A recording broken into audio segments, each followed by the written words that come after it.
CM Dhami चुनाव प्रचार अभियान के तहत पहुंचे बेताल घाट। कार्यकर्ताओं ने किया जोरदार स्वागत। कहा, चुनाव में राष्ट्र विरोधी ताकतों को मुंहतोड़ जवाब देगी जनता।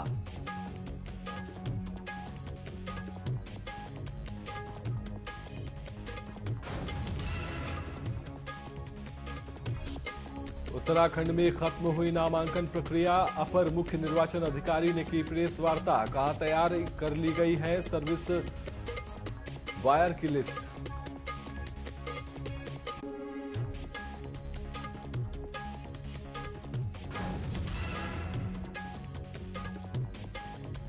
उत्तराखंड में लोकसभा चुनाव से पहले सियासी पारा हुआ हाई। गढ़वाल से कांग्रेस प्रत्याशी गणेश गोदियाल पर भाजपा ने लगाया आरोप।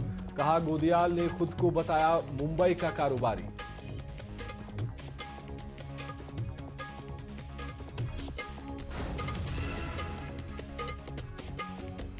और चंपावत जिले में उत्तराखंड बोर्ड की उत्तर पुस्तिकाओं का मूल्यांकन शुरू। 15 दिन तक जांची जाएगी हाई स्कूल और इंटरमीडिएट की कॉपियां।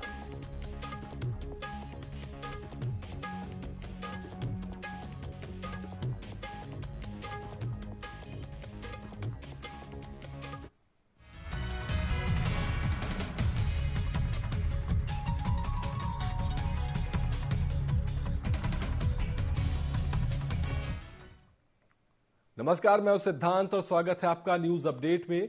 तो रुक करते हैं खबरों की ओर। मुख्यमंत्री पुष्कर सिंह धामी गुरुवार को नैनीताल ऊधम सिंह नगर में भाजपा प्रत्याशी अजय भट्ट के चुनाव प्रचार अभियान के तहत बेताल घाट पहुंचे, जहां भाजपा कार्यकर्ताओं ने मुख्यमंत्री का जोरदार स्वागत किया। रैली को संबोधित करते हुए सीएम धामी ने कहा कि उत्तराखंड की जनता ने इस बार लोकसभा चुनाव में राष्ट्र विरोधी ताकतों को मुंहतोड़ जवाब देने और सबक सिखाने का मन बना लिया है।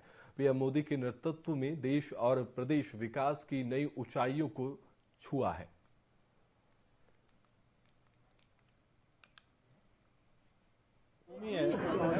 और यहाँ से राम भक्त भी, हर एक उत्तराखंडी राम भक्त भी है, राष्ट्र भक्त भी है। इसलिए भगवान राम का मंदिर हमारे प्रधानमंत्री मोदी जी ने बनाया है। उनको तीसरी बार प्रधानमंत्री बनाने के लिए हर एक राम भक्त का और राष्ट्र भक्त का वोट भारतीय जनता पार्टी को कांग्रेस को छोड़ दीजिए। हाँ, निश्चित रूप से एक एक वोट जो है जो भाजपा को मिलेगा, हमारे इस लोकसभा में उत्तराखंड में जो हमारे अजय भट्ट जी को मिलेगा, मोदी जी को मिलेगा, वो उन जो राष्ट्र विरोधी ताकतें हैं वो वोट एक एक तमाचा और चोट होगा। उत्तराखंड में लोकसभा चुनाव में नामांकन प्रक्रिया बुधवार को खत्म होने के बाद गुरुवार को सभी 5 सीटों के प्रत्याशियों के नामांकन पत्रों की जांच की गई। जांच के बाद टिहरी से 11 प्रत्याशी, हरिद्वार से 14 प्रत्याशी, अल्मोड़ा से 8 और नैनीताल से 10 प्रत्याशियों के नामांकन पत्र सही पाए गए हैं।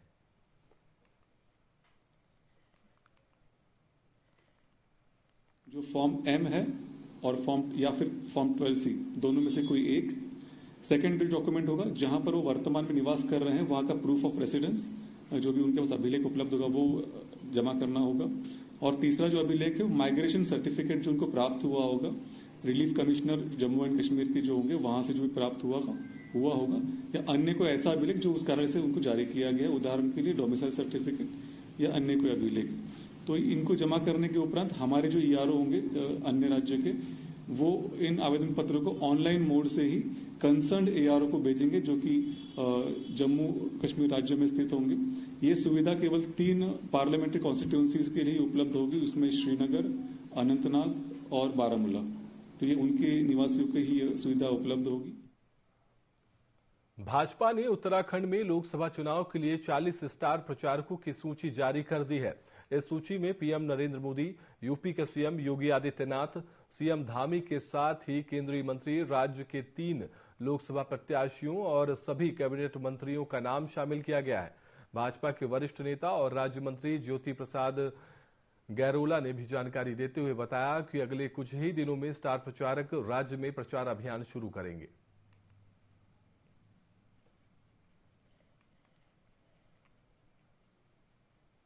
नहीं, स्टार प्रचारकों के कार्यक्रम हमारे शुरू हो गए हैं। प्रदेश के मुख्यमंत्री पुष्कर सिंह धामी जी स्टार प्रचारक के रूप में उन्होंने सभाओं का क्रम शुरू कर दिया है और भारतीय जनता पार्टी के केंद्रीय नेतृत्व में नरेंद्र मोदी जी से लेकर राष्ट्रीय अध्यक्ष JP नड्डा जी, गृह मंत्री अमित शाह जी, रक्षा मंत्री राजनाथ सिंह जी, केंद्रीय मंत्री स्मृति ईरानी, शिवराज सिंह चौहान समेत एक लंबी फेरिस्त है जो लोकसभा चुनाव 2024 की दृष्टि से अलग अलग क्षेत्रों पर बड़ी जनसभाओं के कार्यक्रम करने वाले हैं और प्रादेशिक नेताओं की भी एक सूची है जो इन सभाओं में शिरकत करने वाले हैं। कांग्रेस के वरिष्ठ नेता और पूर्व विधायक रणजीत रावत ने चुनाव कार्यालय में प्रेस वार्ता की। इस दौरान उन्होंने बताया कि पौड़ी लोकसभा क्षेत्र से कांग्रेस प्रत्याशी गणेश गोदियाल शुक्रवार से 2 दिवसीय रामनगर विधानसभा के दौरे पर रहेंगे। यहां गणेश गोदियाल भ्रमण के साथ ही जनता और कार्यकर्ताओं से संवाद करेंगे। उन्होंने कहा कि पार्टी प्रत्याशी के कार्यक्रम को लेकर कार्यकर्ताओं की ओर से तैयारियां की जा रही हैं। इसके साथ ही पूर्व विधायक रणजीत रावत ने कहा कि बीते दिवस कांग्रेस प्रत्याशी के नामांकन कार्यक्रम में कार्यकर्ताओं की अपार भीड़ इसका उदाहरण है कि इस सीट पर पार्टी प्रत्याशी की जीत निश्चित रूप से होगी। जैसा कि आप सबको विदित है, लोकसभा के चुनाव गतिमान हैं। हमारे पौड़ी से कांग्रेस के प्रत्याशी माननीय गणेश गोदियाल जी कल सायं से इस विधानसभा क्षेत्र के मालधन एरिया में पहुंच रहे हैं और परसों वो रामनगर विधानसभा में जगह जगह पर जो है जनसंपर्क करेंगे। उसकी तैयारी के लिए हमने आज ये बैठक यहाँ पे आहूत की है। कल पौड़ी में ऐतिहासिक भीड़ के साथ गोदियाल जी ने नॉमिनेशन किया है। लोकसभा चुनाव को देखते हुए भाजपा संकल्प पत्र तैयार करने में जुटी हुई है। संकल्प पत्र समिति के संयोजक पूर्व मुख्यमंत्री त्रिवेंद्र सिंह रावत ने कहा कि 70 विधानसभाओं से 70,000 सुझाव मिले हैं। इन्हें शॉर्ट लिस्ट किया जा रहा है। केंद्र सरकार के लिए 40% सुझाव है, जबकि राज्य सरकार के लिए 60% सुझाव मिले हैं। आगे उन्होंने कहा कि केंद्र सरकार जल्द ही घोषणा पत्र जारी करेगी। निश्चित रूप से तो इग्नोर नहीं हो रहा है। 60% स्टेट गवर्नमेंट को दिए जाएंगे, हमारी सरकार है, और 40% जो आए हैं वो केंद्र का जो हमारी संकल्प पत्र समिति है वो उस पर विचार करके और संकल्प पत्र में उसको शामिल करने का काम करेगी। उत्तराखंड में लोकसभा चुनाव से पहले सियासी पारा हाई हो गया है। पार्टियों और नेताओं के बीच जुबानी जंग तेज हो गई है। इसी बीच गढ़वाल लोकसभा सीट से कांग्रेस प्रत्याशी गणेश गोदियाल पर भाजपा ने आरोप लगाए हैं। बीजेपी ने गणेश गोदियाल के हलफनामे का हवाला देते हुए कहा कि गोदियाल ने खुद को मुंबई का कारोबारी बताया है। बीजेपी का कहना है कि कांग्रेस प्रत्याशी गणेश गोदियाल ने भाजपा प्रत्याशी अनिल बलूनी को बाहरी बताया था।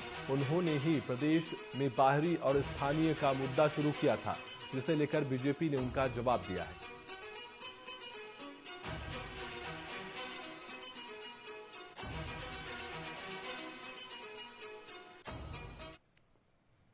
लोकसभा में नामांकन का दौर खत्म होने के बाद चुनाव प्रचार में तेजी आ गई है। अल्मोड़ा पिथौरागढ़ संसदीय सीट से कांग्रेस प्रत्याशी धुआंधार चुनाव प्रचार अभियान में उतरे हैं। उन्होंने गुरुवार को ग्रामीण क्षेत्रों में ताबड़तोड़ प्रचार किया। इस दौरान उन्होंने शीतला खेत क्षेत्र के खूंट, धामस, रौन, डाल, जड़, कफून समेत कई गांवों में प्रचार करते हुए वोट मांगे। प्रचार के दौरान उन्होंने डबल इंजन सरकार की नाकामियां गिनाई और कांग्रेस को जनता का हितैषी बताया। अपने पक्ष में वोट करने की अपील भी की। कि या तो इस देश में हमारे साथ खड़ो या देश की जेलों में जाने के लिए तैयार हो। सबको डरा करके, धमका करके, आखिर क्या कारण है? एक तरफ आप आरोप लगाते हो कि आपने करोड़ों का अवैध कमाई की, आपने जिला परिषद में अनियमित वित्तीय अनियमितता की, और जैसे ही वो आपकी पार्टी में आ जाता वाशिंग मशीन से शुद्ध निकल जाता है। हरिद्वार लोकसभा सीट से भाजपा प्रत्याशी पूर्व मुख्यमंत्री त्रिवेंद्र सिंह रावत धुआंधार चुनाव प्रचार कर रहे हैं। वे कार्यकर्ताओं के साथ बैठक कर चुनाव की रणनीति बना रहे हैं। गुरुवार को हरिद्वार विधानसभा में त्रिवेंद्र सिंह रावत ने भाजपा कार्यकर्ताओं के साथ बैठक की। त्रिवेंद्र सिंह रावत ने कहा कि हरिद्वार लोकसभा में कार्यकर्ताओं का बहुत सपोर्ट मिला। कार्यकर्ताओं में चुनाव को लेकर काफी उत्साह है।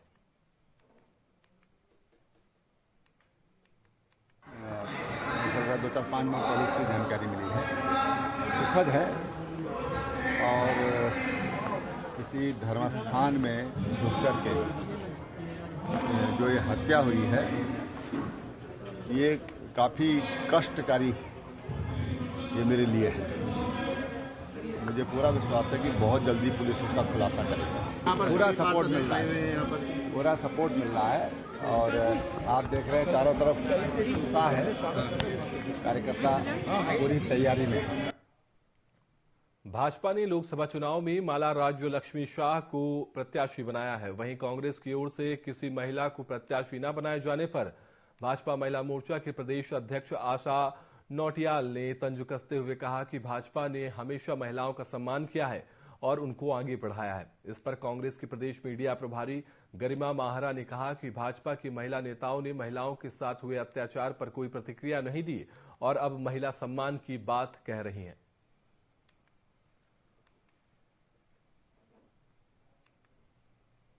अभी हमारी 5 लोकसभा में हमारी महिला मोर्चा जिला अध्यक्ष से लेके मंडल अध्यक्ष, अभी हमारी जिला अध्यक्ष यहाँ पर है। तो हमारी जो टीम होती है प्रदेश से लेके जिला और मंडल और बूथ, हमारी पूरी टीम जो भी योजना प्रदेश में बनेगी वो बूथ तक जाती है और उस काम को हम आगे बढ़ाने का काम करते हैं। ये जो यहाँ से चुनकर जाएंगे ये पार्लियामेंट में चुनकर जाएंगे और अगर आप पार्लियामेंट्री चुनाव को लार्जर पिक्चर में देखेंगे तो आप कांग्रेस पार्टी में अनगिनत जो है महिला नेत्रियों को टिकट देते हुए कांग्रेस को देखेंगे या इंडिया गठबंधन को देखेंगे। तो मुझे लगता है कि उनको बड़ी पिक्चर देखनी चाहिए कि पूरे देश में कांग्रेस ने कितनी महिलाओं को प्रतिनिधित्व दिया, ना कि उत्तराखंड की महिलाओं को, क्योंकि ये उत्तराखंड का चुनाव है ही नहीं। गढ़वाल संसदीय सीट से भाजपा प्रत्याशी अनिल बलूनी ने बचपन के गुरु से मुलाकात कर उनका आशीर्वाद लिया। इस दौरान उन्होंने अपने प्राथमिक शिक्षक अवतार सिंह बिष्ट को अंग वस्त्र उड़ाकर सम्मान किया। इस दौरान उन्होंने गुरुजी के साथ कुछ समय बिताया और सहपाठियों के बारे में चर्चा की, उनका हालचाल जाना। वहीं उन्होंने कहा कि अनुशासन प्रिय, विद्वान और छात्रों के प्रति स्नेह भाव रखने वाले आदरणीय गुरुजी का वही स्वभाव आज भी कायम है। मैं उनके स्वास्थ्य और दीर्घायु जीवन की कामना करता हूं।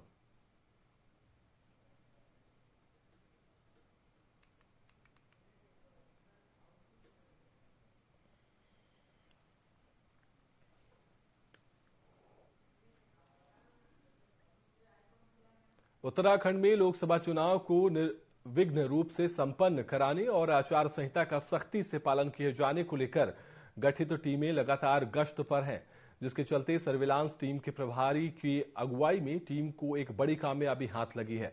दरअसल टीम ने ढालीपुर बैराज के पास चेकिंग के दौरान हिमाचल प्रदेश के पाउटा साहिब से आ रही एक कार से 7 लाख नगद बरामद किए हैं। टीम ने बरामद रुपयों को सील कर कोतवाली विकास नगर पुलिस को सुपुर्द कर दिया है।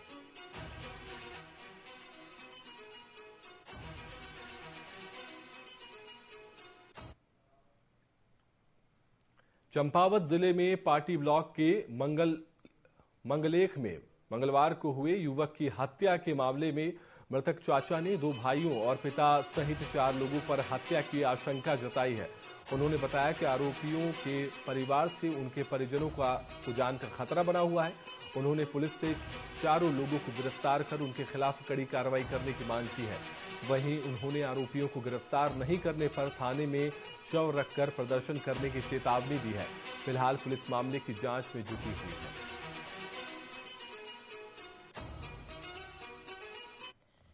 मदन सिंह और भगवान सिंह और कृष्ण सिंह और एक अज्ञात है, जिसको कि मेरे भतीजे को बहला फुसलाकर इसकी दुकान तक लाया गया था और फोन फेंक रखा है, जॉकेट फेंक रखी है। अभी उसकी कोई शनाख्त नहीं कर पाई है पुलिस।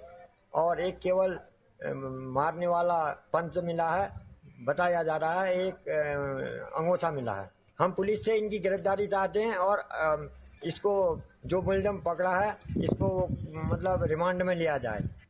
मदन सिंह और हल्द्वानी में लोकसभा सामान्य निर्वाचन की आचार संहिता लगने के बाद जिला निर्वाचन विभाग लगातार कार्रवाई कर रही है। जहां विधानसभा क्षेत्र में कई एफएसटी और एसएसटी की टीम काम कर रही है। इस दौरान सहायक निर्वाचन अधिकारी ने बताया कि विभिन्न स्थानों पर चेकिंग के दौरान 2,75,000 कैश बरामद हुआ है। इसके साथ ही 150 उल्लंघन की शिकायतें सामने आई है, जिनका तत्काल निस्तारण किया गया है। आदर्श आचार संहिता के बाद से इलेक्शन एक्सपेंडिचर मॉनिटर सिस्टम हमारा काम करना लगता है। तो हमारे 3 स्टैटिक सर्विलांस हैं, 3 हमारे एफएसटी की टीमें हैं। अभी तक हम लोग हल्द्वानी विधानसभा में 3.25 लाख का कैश जो है वो सीज किया गया है। साथ ही जो सिटीजन्स के लिए कंप्लेन दायर करने के लिए एक ऐप डेवलप किया गया है, जिसे सी विजिल के नाम से जाना जाता है। उस पर हल्द्वानी में सिटीजन के माध्यम से भी और सुमोटो जो हमारे संज्ञान में आती हैं एफएसटी के माध्यम से लगभग 150 के आसपास शिकायतें अभी तक इसमें आई हैं और उनका निस्तारण किया गया है। पौड़ी जिले के तहसील क्षेत्र के राजस्व गांव से एक महिला से दुष्कर्म, लूट और जान से मारने की धमकी देने का मामला सामने आया है। राजस्व पुलिस से मिली जानकारी के अनुसार महिला ने दी गई शिकायत में बताया है कि वह 25 मार्च को होली के दिन बकरी चराने जंगल गई थी, जहां सुनसान का फायदा उठाकर गांव के ही एक युवक ने उनके साथ गंदा काम किया। इसके बाद महिला के गले से चैन छीनकर जान से मारने की धमकी देते हुए वीडियो बनाया है। आरोपी के खिलाफ करीब आधा दर्जन धाराओं के तहत मामला दर्ज किया गया है। फिलहाल पीड़ित महिला की मेडिकल जांच भी कराई जा चुकी है और मामले की गंभीरता को देखते हुए केस को रेगुलर पुलिस को ट्रांसफर किया जा रहा है।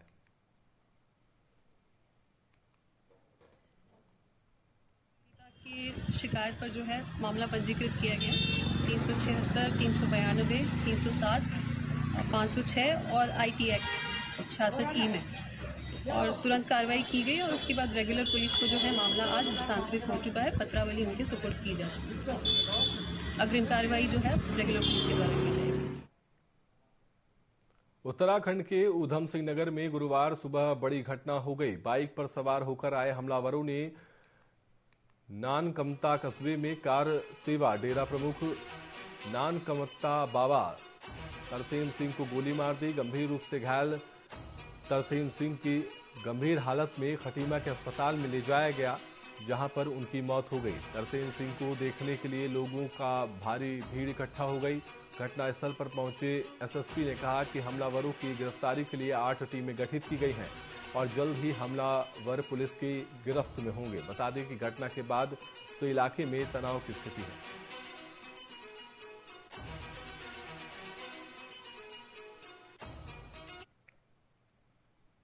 लोकसभा चुनाव में अब चंद दिन ही शेष बचे हैं। ऐसे में सरकार इसे शांतिपूर्ण ढंग से संपन्न कराने के लिए हर संभव कोशिश करती नजर आ रही है। हरिद्वार एसएसपी की टीम लगातार कार्यवाही कर शराब माफियाओं पर नकेल कसने का काम कर रही है। वहीं एसएसपी ने इस संबंध में अपने साथियों को सख्त निर्देश दिए हैं। उनके नेतृत्व में हरिद्वार पुलिस लगातार चेकिंग और छापे मारकर मादक तस्करों के नेटवर्क को ध्वस्त कर उन्हें जेल भेजने का काम कर रही है। वहीं इसी कड़ी में झबरेड़ा पुलिस ने चेकिंग के दौरान उत्तराखंड उत्तर प्रदेश सीमा पर लगे गांव से अंग्रेजी शराब की बड़ी खेप पकड़ी है। दरअसल आरोपी छोटे हाथी में सब्जी की आड़ में 100 पेटी अंग्रेजी शराब खपाने ले जा रहे थे।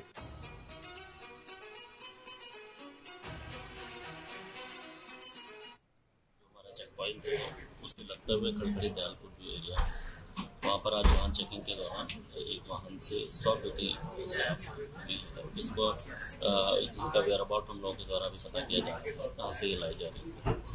जो इसमें पूरी चेन है, पूरी चेन को हम लोग एक बार वेरीफाई कर रहे हैं। उसमें अन्य और भी लोगों के खिलाफ कार्रवाई पेंडिंग है और भी लोग अगर इस तरीके की जो गतिविधि हमारे संज्ञान में आ रही है उनके खिलाफ लोग सख्त कार्रवाई करें।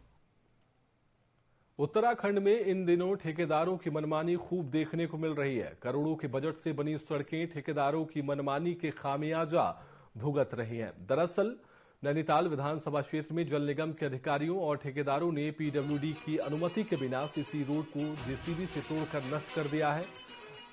मामला सामने आने के बाद पीडब्ल्यूडी जागा और उसने तुरंत जल निगम को नोटिस जारी कर कार्रवाई की चेतावनी दी है। इस पेयजल लाइन बिछाने का जनता लगातार विरोध कर रही है। वहीं विभागीय अधिकारियों को जानकारी दिए जाने के बावजूद जल निगम अधिकारियों और ठेकेदारों की मनमानी नहीं रुक रही है।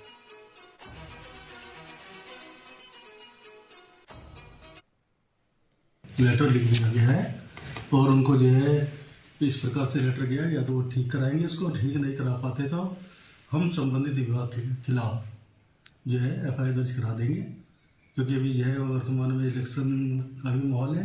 अगर उनके द्वारा कुछ कार्रवाई नहीं की जाती थोड़े समय बाद तक तो हमें FIR दर्ज कराने के लिए बाध्य होना पड़ेगा।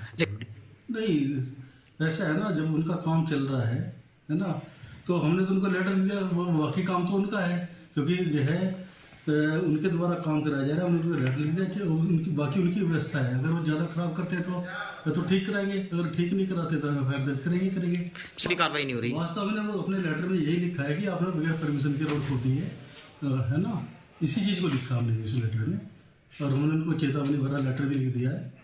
अब उनके द्वारा भी कुछ कार्रवाई की जाएगी, क्या करेंगे, तो उनको भी थोड़ा समय तो देना ही पड़ेगा। पिथौरागढ़ जिलाधिकारी रीना जोशी ने सभी SSB, ITBP और आर्मी के अधिकारियों के साथ बैठक की, जिसमें आदि कैलाश और ओम पर्वत की हवाई दर्शन शुरू करने को लेकर चर्चा की गई। जिलाधिकारी ने बताया कि बैठक में 4 दिवसीय यात्रा को संपादित किए जाने को लेकर चर्चा की गई है। यात्रा के दौरान किसी भी तरीके की कोई भी परेशानी न हो, इस पर विशेष ध्यान दिया गया है। हवाई यात्रा शुरू होने से पिथौरागढ़ में पर्यटन को काफी बढ़ावा मिलेगा, साथ ही बेरोजगार युवाओं को रोजगार के नए संसाधन मिलेंगे। ये टूरिज्म डिपार्टमेंट की तरफ से आदि कैलाश यात्रा और ओम पर्वत की हवाई यात्रा के लिए की आइटनरी आई है, तो उसको लेकर ही हम लोगों ने यहाँ पे मीटिंग की थी, जिसमें जितने भी स्टेक होल्डर्स हैं, आर्मी, SSB, ITBP और हमारा टूरिज्म डिपार्टमेंट, इन सबको बुलाया गया था, ताकि कोई ये जो यात्रा संपादित होती है तो बहुत अच्छी तरीके से निर्बाध रूप से संपादित रहे और किसी को किसी तरह की कोई परेशानी ना हो। जो प्रिलिमिनरी जो तैयारी होती है वो उस मीटिंग में हम लोगों ने सब डिस्कस किया है। तो प्रयास यही रहेगा कि ये यात्रा जो हवाई यात्रा संचालित होने वाली है निर्बाध रूप से संपादित हो जाए। इस बुलेटिन में फिलहाल के लिए इतना ही। मुझे दीजिए इजाजत। नमस्कार।